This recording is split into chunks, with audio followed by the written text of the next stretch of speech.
नमस्कार दोस्तों, Vim India news में आप सभी का स्वागत है। बृहस्पतिवार को गुरु पूर्णिमा के अवसर पर लाखों श्रद्धालुओं ने डलमऊ गंगा घाट पर आस्था की डुबकी लगाई तथा स्नान घाटों के पास स्थित देवी देवताओं के मंदिरों में पहुंचकर विधिवत पूजा अर्चना की। स्नान घाटों पर श्रद्धालुओं ने विशाल मंत्रोच्चारण के साथ हवन पूजन किया। बुधवार को गुरु पूर्णिमा के शुभ अवसर पर लाखों श्रद्धालुओं ने गंगा नदी में आस्था की डुबकी लगाते हुए तथा स्नान घाटों के पास स्थित देवी देवताओं के मंदिरों में पहुंचकर विधिवत पूजा अर्चना की। इसके पश्चात श्रद्धालुओं के साथ साथ बड़े मठ के शिष्यों ने अपने गुरु स्वामी देवंदानंद गिर की विधिवत पूजा अर्चना कर उनका आशीर्वाद प्राप्त किया। गुरु पूर्णिमा पर स्नान करने के लिए श्रद्धालुओं ने एक दिन पूर्व ही अपने तीर्थ पुरोहित एवं गंगा तटों पर पहुंचकर अपना डेरा डाल दिया।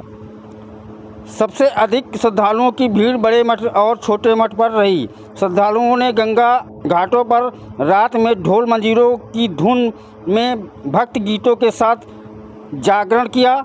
प्रातःकाल होने पर श्रद्धालुओं ने गंगा नदी के अंदर हर हर गंगे के जयकारों के साथ नदी में स्नान करना प्रारंभ कर दिया।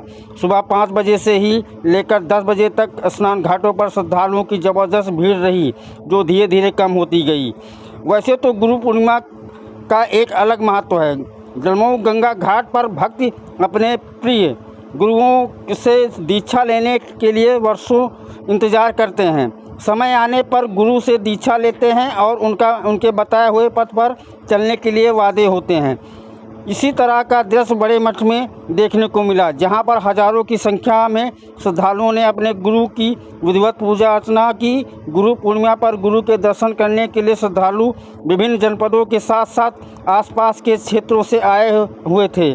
मठ में स्वामी गीतानंद, स्वामी दिव्यानंद एवं स्वामी देवंदानंद गिर के प्रवचन सुनकर भक्त भाव विभोर हो उठे।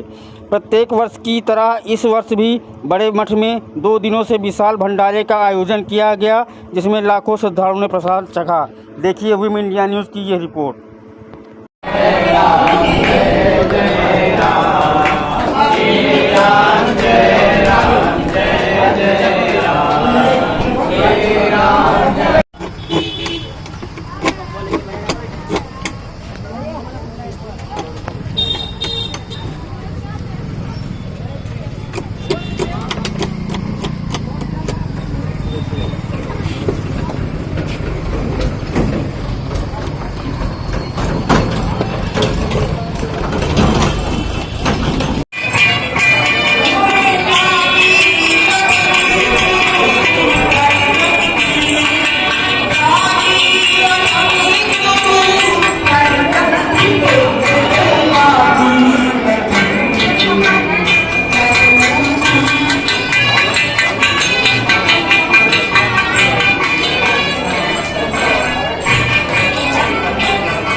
गुरु पूर्णिमा के विषय में गुरु जी कुछ बताइए। ऐसा है, वेद भी किसी महर्षि की देन है, शास्त्र भी किसी महर्षि का देन है, और जो हमको ज्ञान देता है वही गुरु है। जब तक अपने शांति के लिए कोई गुरु ऐसा नहीं होता है। संसार के लिए तो गुरु बहुत होते हैं, संसार के व्यवहार के लिए अब पढ़ाई की शिक्षा जो संसार की होती है उसको शिक्षा कहते हैं, और जो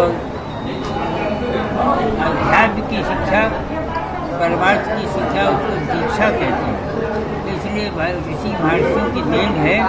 इसलिए ऋषि परंपरा में एक चीज रखा गया है कि कम से कम उनके उपकार के लिए, उनके दर्शन के लिए, उनका ज्ञान प्राप्त करने का संपर्क एक वर्ष में एक दिन बना रहे, ये हम चाहते हैं।